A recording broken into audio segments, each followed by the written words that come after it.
Olá! Uma das matérias que a palavra de Deus orienta o seu povo é sobre o divórcio.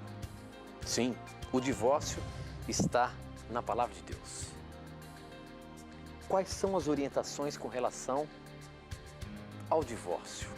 Tem um texto na Bíblia que se encontra em Mateus no capítulo 19, o verso 9, que diz o seguinte: portanto, eu afirmo a vocês o seguinte: o homem que mandar a sua esposa embora, a não ser em caso de adultério, se tornará adúltero se casar com outra mulher. Este é apenas um texto, mostrando que o divórcio só é aprovado se houver o adultério. Se não houver o adultério, se houver a separação, cai no que o texto está dizendo. Agora, a pergunta é a seguinte: alguém que se divorciou não foi por adultério, ela está em pecado eterno? Você já ouviu falar sobre isso? O que a Bíblia pode nos orientar sobre a questão do divórcio, sobre a questão do pecado que está relacionado com isso?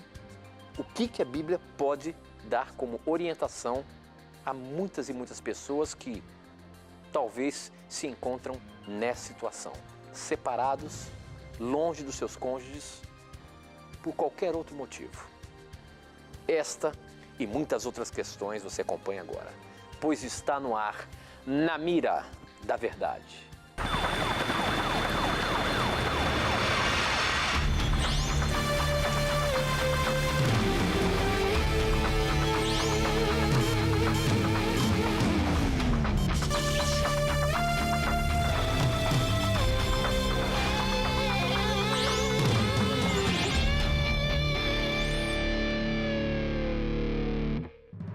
Alô, seja muito bem-vindo. Já nos conectamos com o Brasil e o mundo através das ondas do rádio, da internet e da TV Novo Tempo, espalhada por todo o nosso país. Você é o nosso convidado, você é quem realmente faz o programa Na Mira da Verdade. Muito obrigado pela sua participação, muito obrigado pela sua audiência.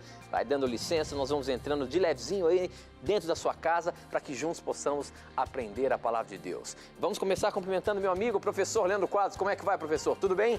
Tudo bem, amigo. Feliz aí porque com certeza no novo ano Deus vai ter muitas bênçãos para dar a nós. E com certeza, Tito, teremos, pela graça de Deus, muitas novidades, inclusive em relação ao nosso programa, não é? Com certeza, professor. E o ano já começou correndo. O primeiro mês já foi embora, professor. Já estamos aí começando o segundo mês do ano de 2015 e a coisa não para. Parece que cada ano está ficando mais curto, não é, professor? Exatamente isso. Será que a Bíblia já dizia que isso iria acontecer? Pois olha, realmente Jesus está voltando, não é? Pelos sinais da Bíblia, a proximidade da volta de Cristo é muito grande. Agora, realmente também, por causa dessa nossa correria, não é, Tito, da nossa sociedade muito capitalista, às vezes a vida acaba passando muito rápido para nós. Então nós temos que aprender com a própria Bíblia a termos um equilíbrio entre trabalho, ter momentos para a família, lazer, amigos, não é? Para que a vida não passe tão rápido assim. É isso mesmo. Bom, eu queria mandar abraço a vocês que nos assistem aí. A gente sempre gosta de mandar abraço porque vocês são muito importantes. Vocês que nos ouvem pela rádio. Nós temos aí uma rede de rádios que estão em conexão com a TV Novo Tempo. Ao vivo estamos falando aí para todos os ouvintes da rede de rádios Novo Tempo. São 18 emissoras espalhadas pelo nosso país e onde quer que você esteja nos ouvindo, sinta-se abraçado pelo programa. A você que nos assiste pela internet, muito obrigado por vocês estarem acompanhando os vídeos que estão postados no YouTube. A gente recebe perguntas dos mais diversos lugares. Mas você que mora na Angola, você que mora em Moçambique, você que está aí no México assistindo a gente, obrigado pelo carinho da sua audiência.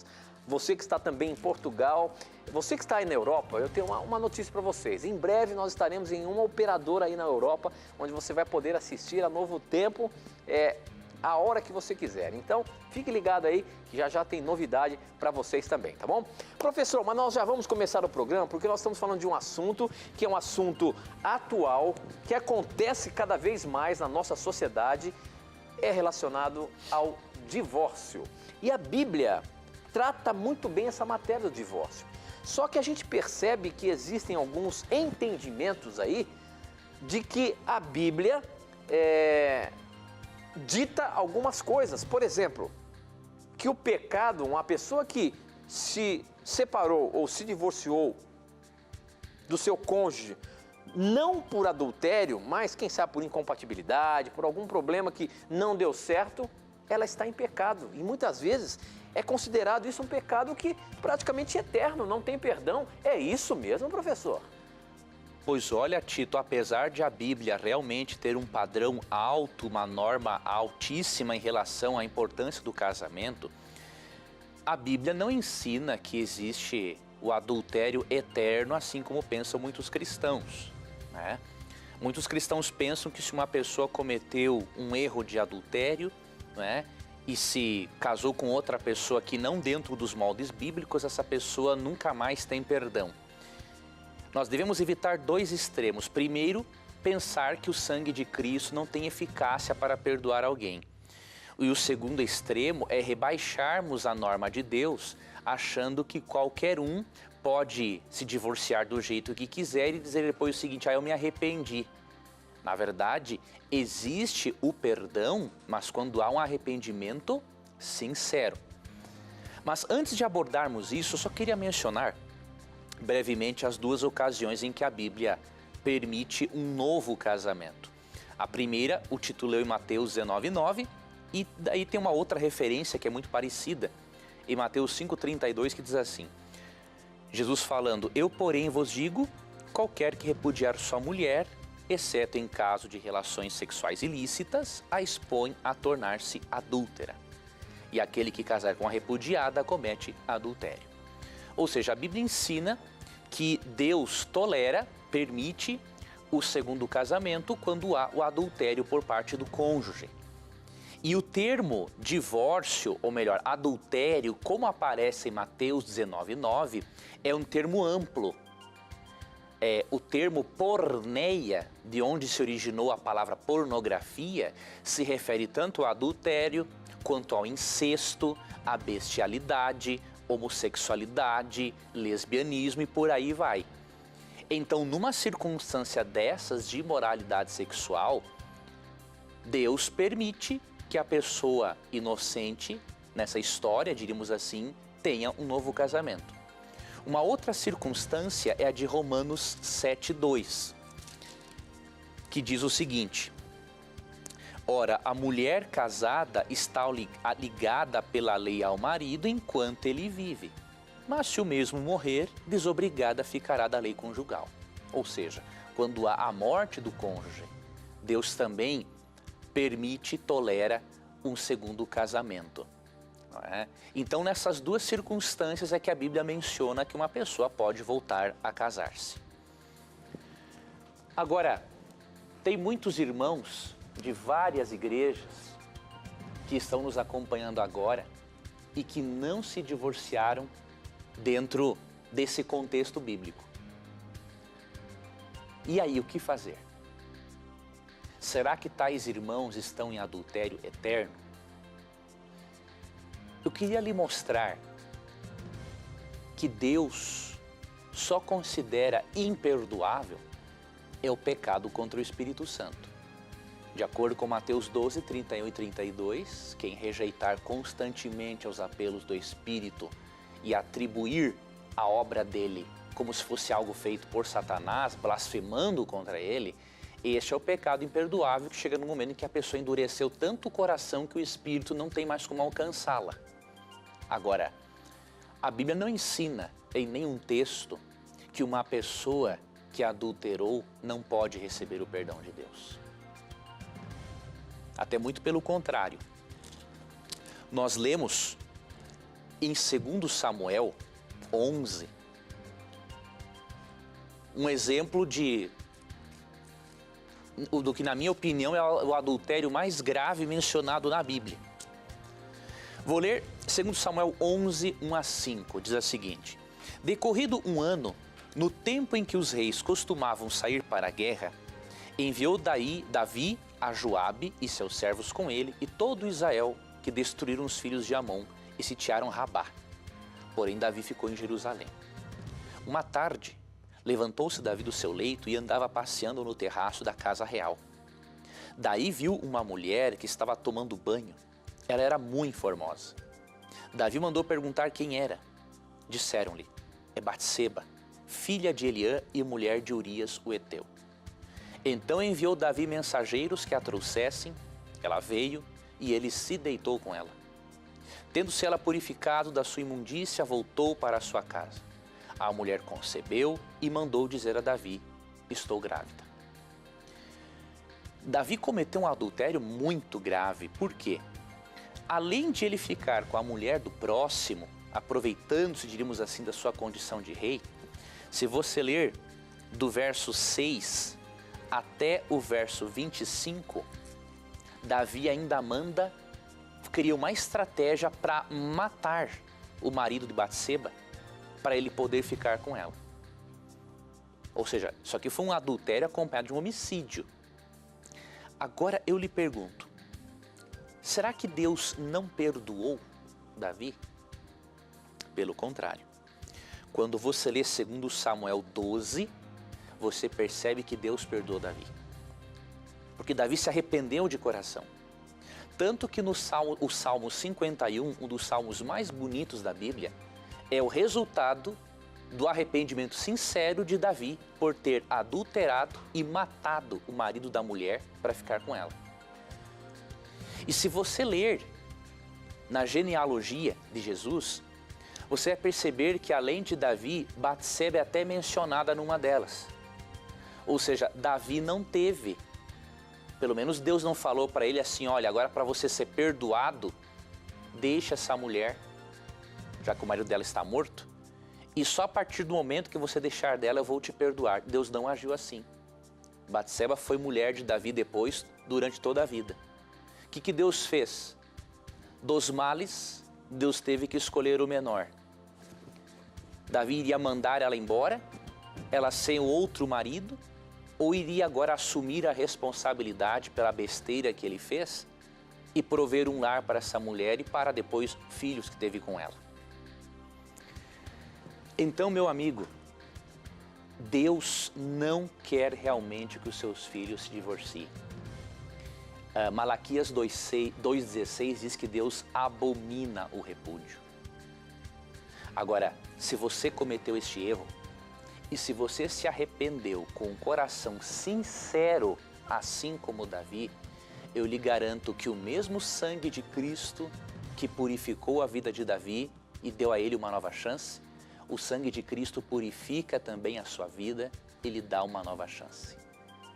A eficácia do sangue de Cristo é maior do que nós podemos imaginar. E por isso, se você teve um arrependimento sincero, siga a sua vida adiante, confiando em Deus e na sua graça e seguindo o conselho de Cristo em João 5,14. Vai e não peques mais. Agora, isso não significa que por tomarmos decisões erradas, não colhamos muitas vezes os resultados disso.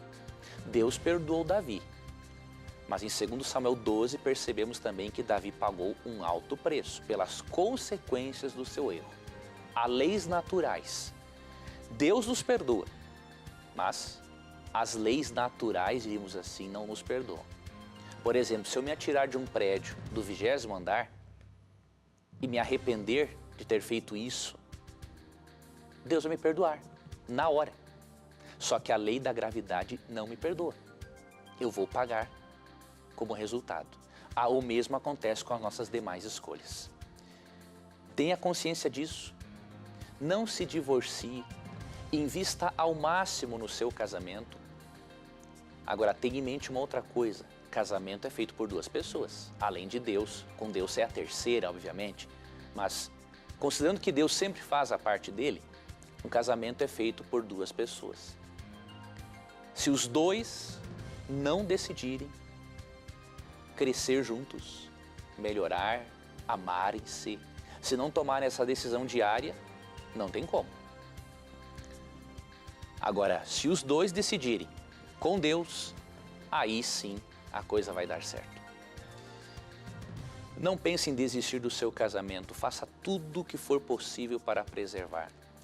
Porque se você sair dessa relação com os mesmos defeitos e com os mesmos problemas emocionais que você tem agora, você vai estar simplesmente trocando de endereço, porque os mesmos problemas você levará para uma outra relação. Agora, se você já passou por um divórcio e não teve como reverter a situação, vou lhe dar um conselho de amigo. Fique um tempo a sós, lendo bons livros sobre relacionamento, fazendo psicoterapia, para que, se você vier a ter uma nova relação conjugal um dia, dentro da vontade de Deus, você possa estar plenamente curado ou curada para você ser realmente feliz. A pessoa que se divorcia e em breve vai para uma outra relação, a tendência é trazer os mesmos problemas que levaram ao divórcio anterior. Então invista em você, na sua autoestima, no seu relacionamento com Deus acima de tudo, e aí Deus vai guiar você, abençoar você no seu novo relacionamento e nas decisões que você tem que tomar daqui em diante. Muito bem, professor. Para você participar do nosso programa, basta você mandar as suas perguntas por SMS. O número é 12 98151 0101. Você manda suas perguntas, a gente recebe aqui na hora. Você também pode mandar suas perguntas através do nosso blog novotempo.com/Na Mira da Verdade. Lá você vai poder mandar suas perguntas, além de conhecer também uma imensidão de artigos que colocamos ali semanalmente para que possa fazê-lo, ajudá-lo a crescer cada vez mais no estudo da Palavra de Deus. Portanto, acesse o nosso blog e veja todos os programas também, os vídeos dos programas você tem lá, mas além disso, você tem muito conteúdo para enriquecer o seu conhecimento aí da Palavra de Deus, tá bom? Você também tem as redes sociais, pelo Facebook, namiradaverdade.nt e pelo Twitter, @namiradaverdade. Pelo Facebook, tem uma pergunta continuando com esse assunto ainda, professor. Olha só, o Abel Marcos, ele manda o seguinte: quando duas pessoas unem-se sexualmente antes do casamento, são considerados por Deus como um casal? Podem se casar na igreja e os seus nomes são escritos no livro da vida? Como entender isso tudo à luz de Deuteronômio 22, de 13 a 30? Quando a gente lê ali Deuteronômio 22, de 13 a 30, professor, a gente vê ali as leis que foram dadas ali ao povo de Israel com relação a essas relações sexuais, matrimoniais. E é bastante duro ali o que Moisés vem apresentando ali. Agora, a pergunta dele é o seguinte: uma vez que você já teve uma relação sexual com a namorada, enfim, com a parceira, a partir daí, para Deus, você já é considerado um casado? Como que é? Olha, muitos cristãos pensam que sim. Eu particularmente não penso assim. Eu creio que um casamento envolve mais do que atividade sexual. Obviamente que a atividade sexual fora do casamento é vista como pecaminosa por Deus, né? Isso se chama fornicação. Deus criou o sexo para ser desfrutado dentro do contexto do casamento, como lemos, por exemplo, em Gênesis 2:24. Agora, no mesmo texto, percebemos que além de Adão e Eva serem uma só carne, ou seja, terem relação sexual, aqui é dito o seguinte: deixa o homem pai e mãe, se une à sua mulher, tornando-se os dois uma só carne. Ou seja, o casamento envolve mais do que intimidade física, envolve uma intimidade espiritual profunda. Então eu não creio particularmente que o sexo seja em si equivalente ao casamento. Óbvio, é pecado fazer fora do contexto como Deus ensinou no casamento. Agora, um casamento tem algo mais do que simplesmente isso. Um casamento não é feito só de sexo, não é? É algo muito mais amplo do que isso. E em relação ao nome do livro da vida, meu irmão, veja bem, meu irmão, você tem que entender mais, assim, confiar mais na graça de Deus. 1 João 9 diz: se confessarmos nossos pecados, Ele é fiel e justo para nos perdoar os pecados e nos purificar de toda injustiça. Então Deus perdoa qualquer falha que temos cometido nesse aspecto ou em outro aspecto quando nos arrependemos. Agora, sobre o casar na igreja, não entendemos que a pessoa que fez isso devesse casar-se na igreja, porque primeiro Você percebe em Gênesis 2, 22 a 24, que antes de Adão e Eva se tornarem uma só carne, primeiro eles tiveram o quê? O casamento deles. Deus pronunciou ali uma bênção sobre eles e depois se tornaram uma só carne. Se a pessoa antecipou, então o correto é ela, obviamente, regularizar a situação apenas no civil e o casal depois faz uma oração pedindo a Deus a bênção sobre a relação que se inicia a partir dali. Agora, há pessoas, obviamente, que tiveram relações sexuais antes do casamento e se casaram na igreja mesmo assim porque o erro não ficou público. Isso é questão de consciência de cada um. E eu também não vou cometer a loucura de dizer que Deus não vai perdoar a pessoa, não é? Deus perdoa quando há arrependimento sincero, não importa o tipo de erro que tenhamos. Então, compreenda mais a amplitude do amor e da graça de Deus e aí você vai perceber que muitas questões, mesmo sendo difíceis, no final elas convergem para uma certeza. Deus é amor e está disposto a transformar o pecador e a lhe dar novas oportunidades. Muito bem, professor. Bom, no programa passado nós deixamos uma pergunta em aberto. A última pergunta, o professor não teve tempo o nosso tempo já estava estourado, ele não teve como responder, mas ela está entrando agora na mira da verdade. Quem mandou essa pergunta foi o Pedro, ele diz o seguinte: sou um médico cristão e gostaria de saber como posso usar o óleo para ungir e exercer a cura de enfermidades em meus pacientes. Estou autorizado a fazê-lo? Posso orar pelo óleo e usá-lo? Professor, na semana passada nós falamos aí com relação ao óleo, a unção através do óleo. Mas a pergunta do Pedro aqui, que é um médico, ele está ali lidando com o ser humano ali, às vezes nos últimos momentos, e ele está perguntando se através do óleo pode exercer a cura. Como é que é isso, professor? O óleo tem esse poder de cura?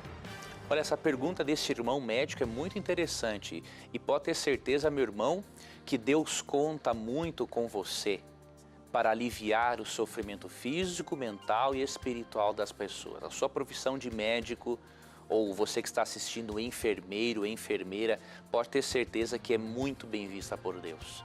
E você pode ser um instrumento nas mãos de Deus para não só curar o corpo, mas curar também a mente e a alma das pessoas.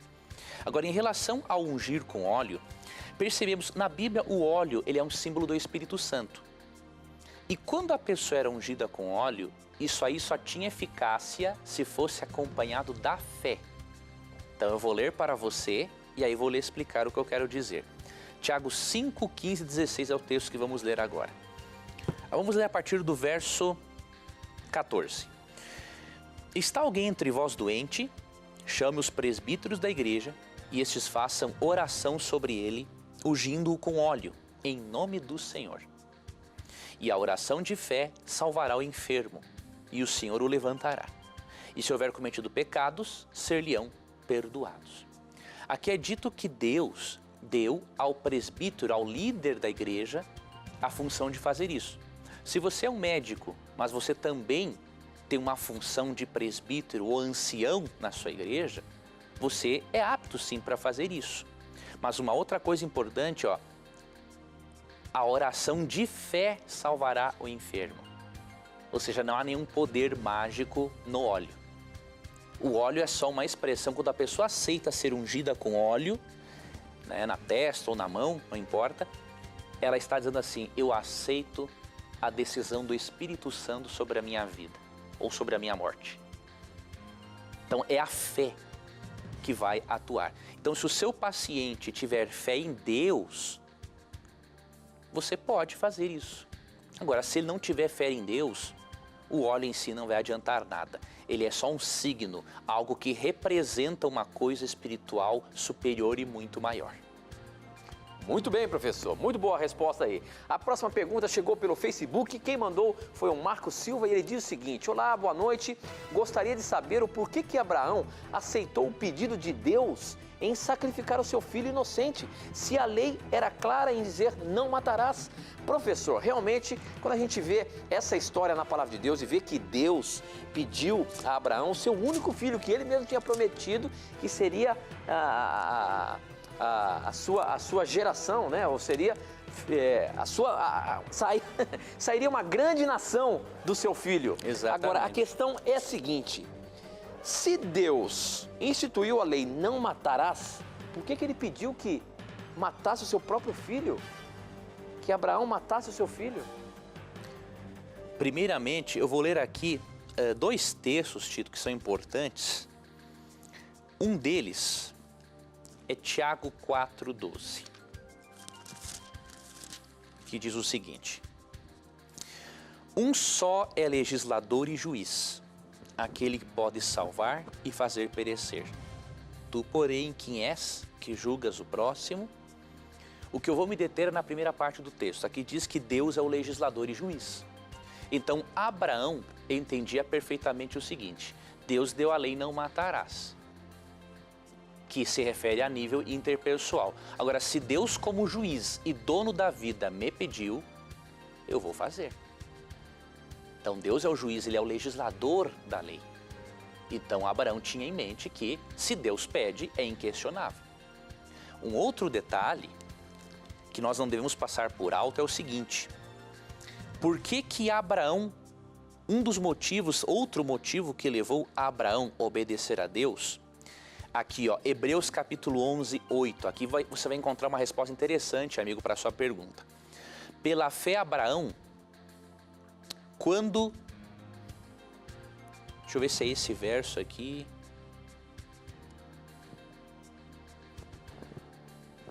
Não é esse aqui, é um outro texto. Deixa eu só dar uma olhadinha aqui que continua em Hebreus. Em Hebreus aqui no capítulo 11, eu vou tentar achar o verso específico. Aqui está falando dos heróis da fé.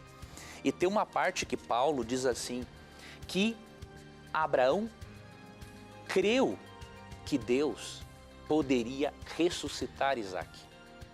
Então, além de Abraão saber que Deus era o dono da lei, o legislador da lei, Abraão tinha certeza de que Deus poderia ressuscitar o seu filho. Agora, você sabe por que Deus pediu isso? É óbvio que Deus não queria Isaac como sacrifício. Deuteronômio 12, 30, 31 é muito claro em dizer que Deus abomina o sacrifício infantil.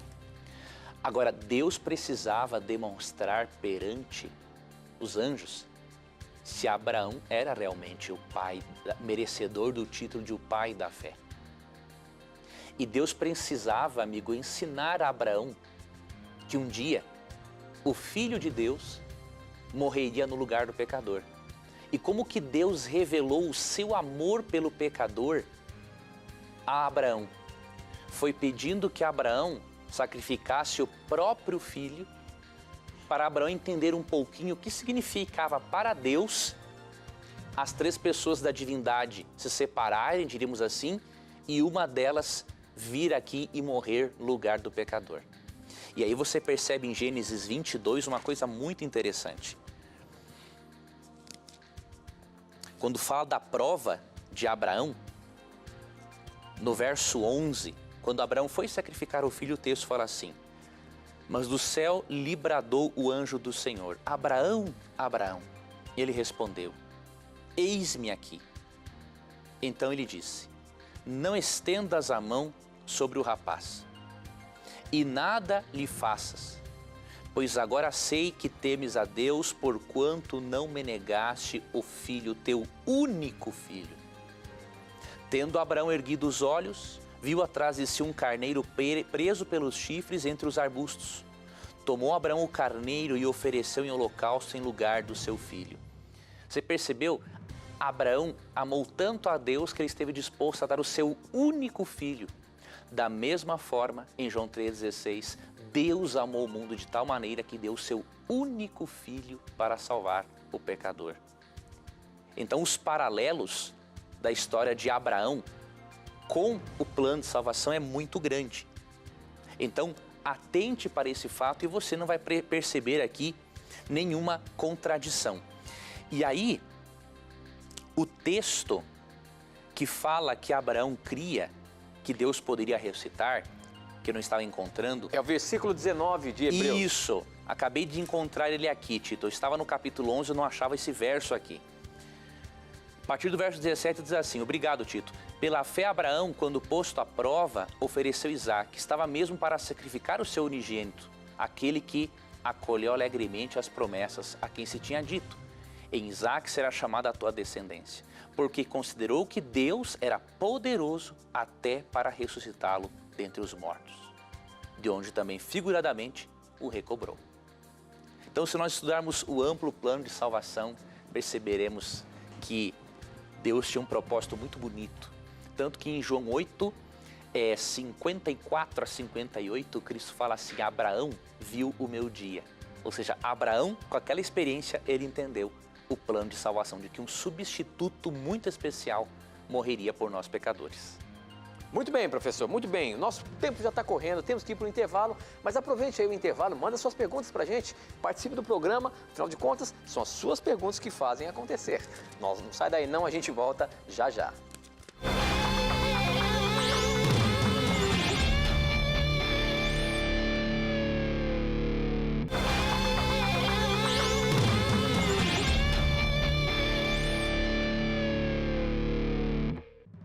Estamos de volta, este é o programa Na Mira da Verdade, um programa de perguntas e respostas bíblicas. Se você aí está zapeando o seu televisor e caiu aqui na TV Novo Tempo e está vendo o programa Na Mira da Verdade, seja muito bem-vindo. E eu já faço um desafio para você, se você tiver a coragem de perguntar, a Bíblia tem coragem de responder. Portanto, pergunte o que você quiser. Se você tem alguma dúvida bíblica, religiosa, sobre a palavra de Deus, manda pra gente. Ela vai estar na mira e o professor Leandro Quadros terá que responder baseando-se na palavra de Deus. Professor Leandro Quadros, mas antes de eu falar com você, deixa eu falar como é que ele faz para mandar as perguntas, né? Para você participar mandando suas perguntas, você pode mandar por Torpedo SMS, o número é 12 981 51 0101. Pelo blog novotempo.com/Na Mira da Verdade, é o nosso blog onde você pode mandar suas perguntas, dizendo que o programa está no ar e você mandaria suas perguntas. E pelas redes sociais, Facebook, namiradaverdade.nt e Twitter, @namiradaverdade. Essa pergunta chegou pelo nosso blog, professor, e olha só, ela é interessante, hein? Vamos ver como é que você vai sair dela, vamos ver como é que a gente vai colocar ela aqui no ar. Quem mandou essa pergunta foi o Geuzi. Ele diz o seguinte: a Bíblia nos fala sobre um homem chamado Onã. Eu gostaria que os irmãos falassem sobre por que diz a Bíblia que Deus o matou, porque jogava o esperma na terra. Referindo-se a esse assunto, gostaria que os irmãos me tirassem uma dúvida. Masturbação é pecado? E por quê? Sendo que em muitos artigos da internet diz que masturbar faz bem para a saúde. Professor Leandro Quadros, que história é essa que na Bíblia fala que um homem jogava o esperma no chão, na terra? O que é isso daí, professor? Agora, falando-se sobre masturbação, a Bíblia condena esse ato ou não? Realmente é um ato que faz bem à saúde? Olha, essa é uma questão importante que esse irmão perguntou. Primeiramente, o pecado de Onã, em Gênesis 38, não foi a masturbação. Se você ler aqui a partir do versículo 7, você vai entender que foi outra coisa que levou Onã a praticar um pecado e a ser condenado por Deus. Por isso, Gênesis 38, 7, que era o nome de um homem, porém, o primogênito de Judá era perverso perante o Senhor, pelo que o Senhor o fez morrer. Então disse o Judá a Onã: possui a mulher de teu irmão, cumpre o levirato e suscita descendência a teu irmão. Levirato era o seguinte, era uma lei de que se um homem fosse casado com uma mulher e ele viesse a morrer, o parente mais próximo desse irmão, desse homem seria um irmão, ele deveria se casar com esta mulher e o filho que nascesse dessa relação deveria ter o nome do falecido, para perpetuar o nome daquele falecido, e também era uma forma de Deus garantir direitos de herança para a mulher e, obviamente, para o filho dela posteriormente. Então essa era a lei do levirato. Verso 9. Sabia, porém, Onã que o filho não seria tido por seu, e todas as vezes que possuía a mulher de seu irmão, deixava o sêmen cair na terra, para não dar descendência ao seu irmão. Isso, porém, que fazia, era mal perante o Senhor, pelo que também a este fez morrer. Veja, o que era mal, o que ele fazia, era não suscitar um descendente para o irmão. Era ele utilizar o coito interrompido para evitar que a mulher engravidasse e não tivesse nem um filho e nem um direito à herança. Então, este foi o assunto. Masturbação não é tratada aqui. Tá ok? É a questão do levirato. E sobre a masturbação, veja, por mais que a ciência diga que a masturbação não traz prejuízos para o corpo, não pode comprovar que não traz para a mente. Por quê? Uma pessoa que está praticando, raramente ou quase impossivelmente vai pensar apenas no seu cônjuge. Então, alimentar fantasias, cenas de adultério e tudo mais, isso não faz bem para a mente. O propósito de Deus para o ser humano é a satisfação sexual no casamento. Então, em 1 Coríntios 7:9, diz assim: caso, porém, não se dominem, que se casem, porque é melhor casar do que viver abrasado. Então, esta é a forma como Deus quer que o ser humano alivie os seus desejos sexuais, por meio da relação sexual com uma pessoa, né, do sexo oposto. É assim o que a Bíblia ensina. Agora, se você ainda não consegue cumprir este plano de Deus, confie no amor de Jesus por você e saiba que Cristo perdoa suas falhas e Ele está disposto a lhe ajudar. Agora, tem um outro cuidado no assunto. Se algum telespectador ou ouvinte tem a masturbação como um hábito extremamente arraigado, inclusive depois de casado, este hábito é arraigado, será interessante você, ou se a pessoa é solteira e isso é muito frequente, será interessante você conversar com um bom psicoterapeuta, né? Porque muitas vezes pode acontecer de um transtorno de ansiedade, uma carência afetiva, estar disparando esse gatilho que leva você a praticar a masturbação compulsivamente. Então é muito perigoso, você precisa realmente de um tratamento para você ter mais saúde mental, emocional e que vai com certeza refletir na saúde física também. Muito bem, professor. Eu estou lendo um texto aqui da próxima pergunta, que ela é daquelas perguntas capciosas, meu amigo. Quero ver como é que você vai sair dessa aí. Quem mandou essa pergunta foi o Ricardo e ele diz o seguinte: professor, não creio em dupla predestinação, mas existe um texto que é intrigante. Lucas 10:13 diz que se em Tiro e Sidom tivessem realizado os mesmos milagres que foram feitos em Corazim e Betsaida, muitos em Tiro e Sidom teriam se arrependido. Então, professor, Deus não quer salvar a todos?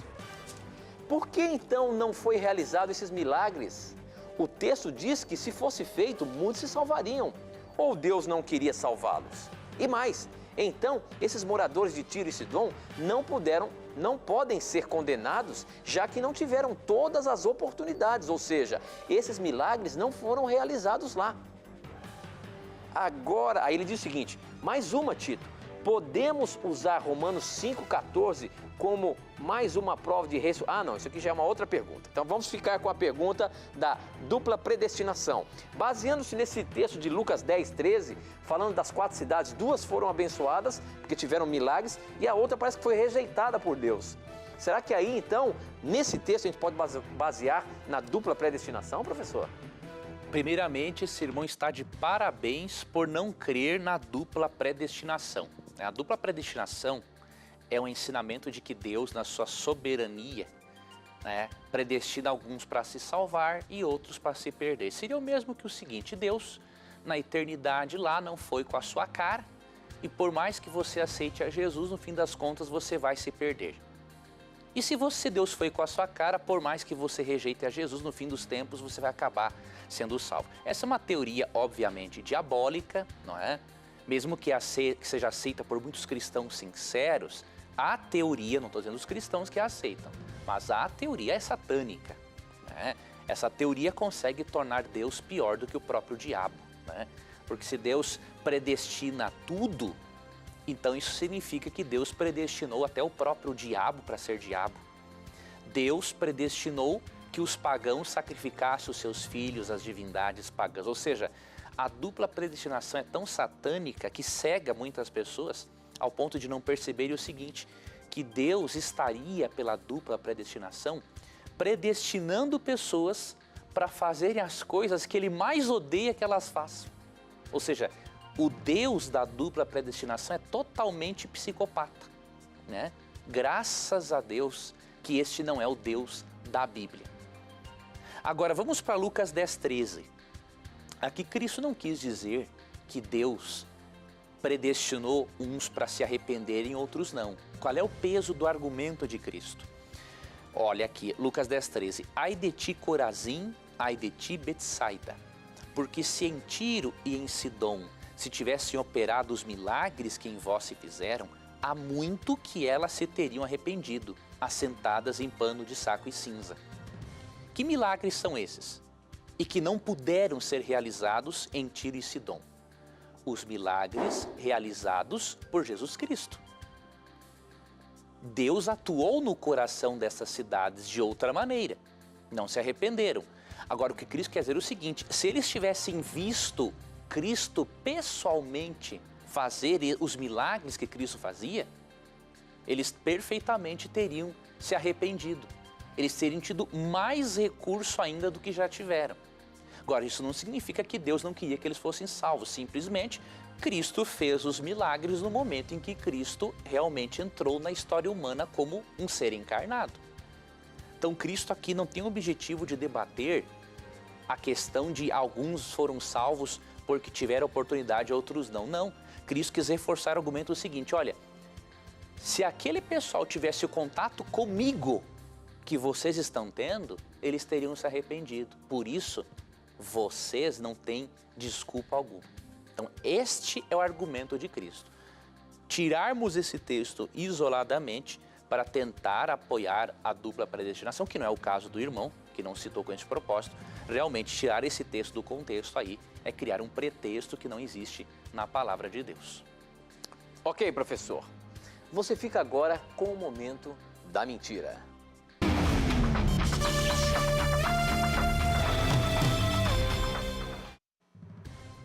Existe um grupo de teólogos liberais, não são todos, obviamente, mas alguns teólogos liberais dizem que o dilúvio do Gênesis foi apenas local, lá naquela região do Oriente por onde viveu Noé, e que o dilúvio não foi, deste modo, universal. Eu gostaria de dizer para você que isto é uma mentira. E por que é uma mentira? Porque o texto bíblico não deixa dúvida alguma de que o dilúvio foi universal. Gênesis 7, 17, ou melhor, Gênesis 7, 18 e 19 diz o seguinte: predominaram as águas e cresceram sobremodo na terra. A arca, porém, vogava sobre as águas. Prevaleceram as águas excessivamente sobre a terra e cobriram todos os altos montes que havia debaixo do céu. Ou seja, se as águas cobriram todos os altos montes que haviam debaixo do céu, o texto não deixa dúvidas de que o dilúvio foi universal, ou seja, foi em todo o planeta Terra. Um outro detalhe é que em Mateus 24, quando Cristo fala do dilúvio, ele também menciona o dilúvio em proporções mundiais. Por quê? Uma proporção mundial. Porque Jesus compara a surpresa do dilúvio que pegou a muitos com a surpresa da sua segunda vinda.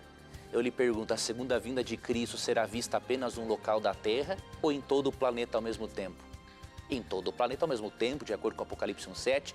Então, se Cristo comparou a sua vinda ao dilúvio, é óbvio, assim como o dilúvio foi global, a segunda vinda de Cristo também é global. E consideremos ainda os fatos científicos. Não é só naquela região do Oriente que existem resultados do dilúvio.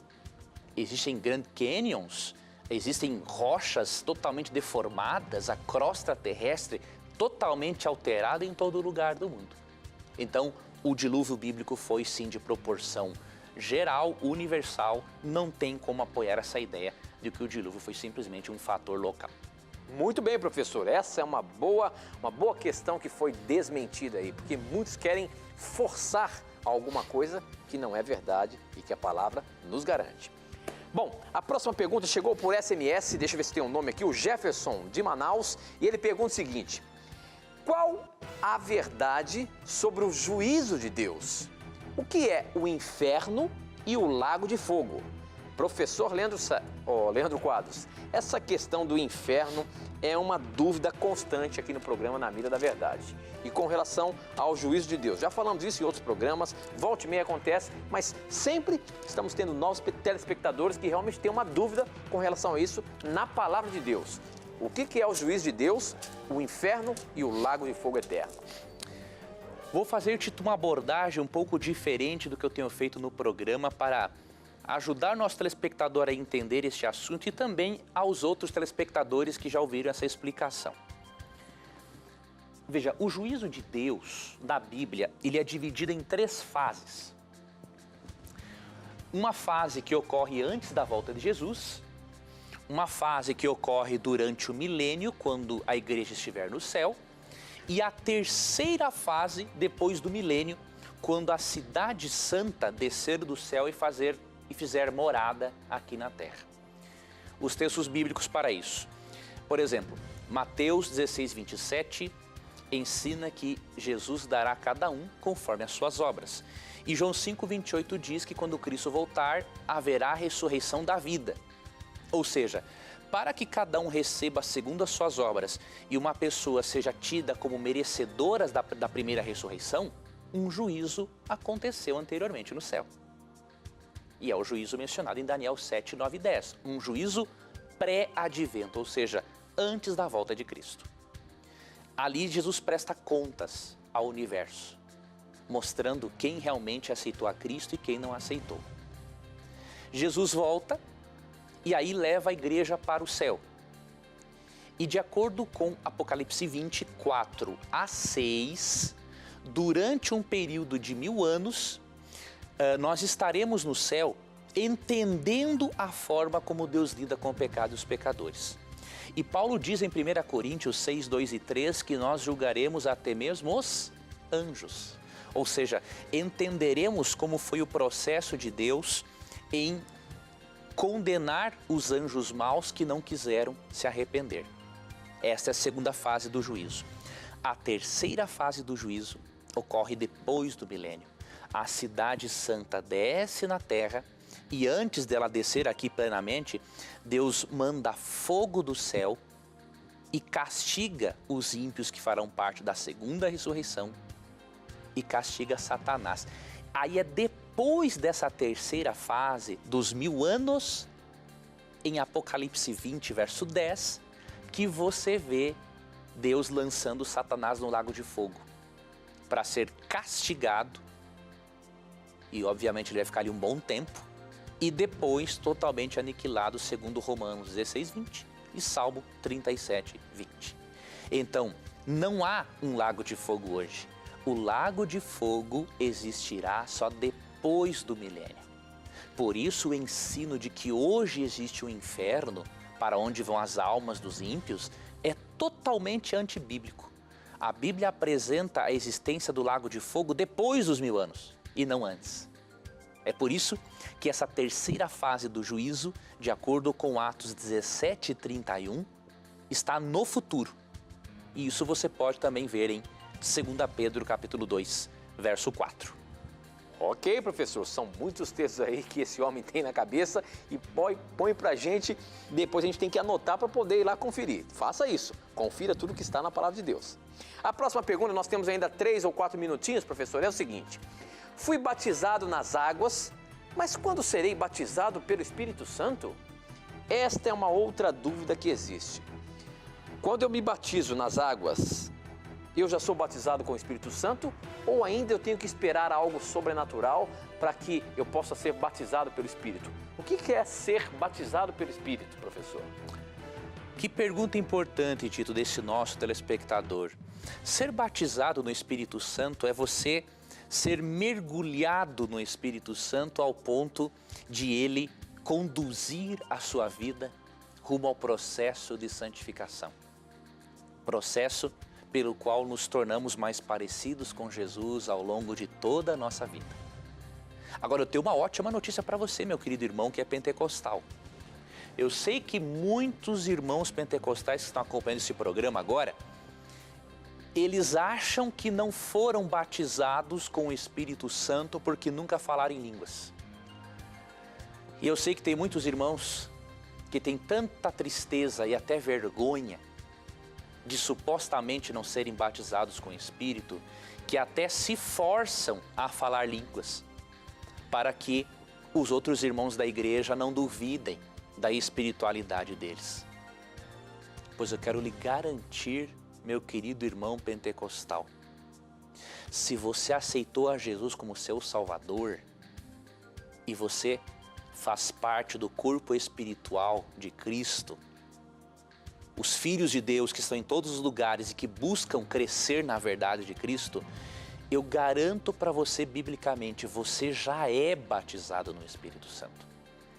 A ideia de que todas as pessoas batizadas no Espírito Santo têm que falar em línguas é antibíblica essa ideia. João Batista, que foi um grande profeta batizado com o Espírito Santo, nunca falou línguas.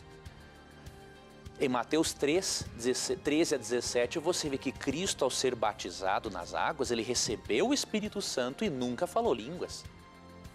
Nós temos que entender que línguas não são evidências de que uma pessoa tem um Espírito Santo. Línguas se constituem num dom espiritual. Alguns podem manifestar um dom de línguas com propósito evangelístico, mas isso é Deus quem escolhe. Agora, isso não é um sinal identificatório de todo aquele que tem o Espírito Santo, e eu vou lhe mostrar isso na Bíblia. 1 Coríntios, vamos ler aqui um texto. 1 Coríntios capítulo 12, verso 13, esse texto é importante para você, meu irmão, para lhe dar alegria. Pois em um só Espírito todos nós fomos batizados em um corpo, quer judeus, quer gregos, quer escravos, quer livres. E a todos nós foi dado beber de um só Espírito. Paulo diz que todos nós, não importa o dom espiritual que tenhamos ou deixemos de ter, todos fomos batizados com o Espírito Santo. E por isso não tenha dúvidas. Você ama Jesus, você é amigo de Cristo, busca um relacionamento com Ele, de acordo com Efésios 1:13, você já foi selado com o Espírito Santo. Fique tranquilo e abandone esta crença antibíblica de que só quem fala em línguas é quem tem o Espírito Santo. Muito bem, professor. Com essa terminamos mais um programa Na Mira da Verdade e a gente se encontra semana que vem. Pela graça de Deus, amigo. Deus abençoe a você. Um abraço, amigo ouvinte da Rádio Novo Tempo, amigo telespectador. E nunca se esqueça que neste programa, sempre que você tiver a coragem de perguntar, a palavra de Deus terá coragem de lhe responder. E aqui no programa também, sempre suas dúvidas estarão na mira da verdade. Até o nosso próximo encontro. Tchau.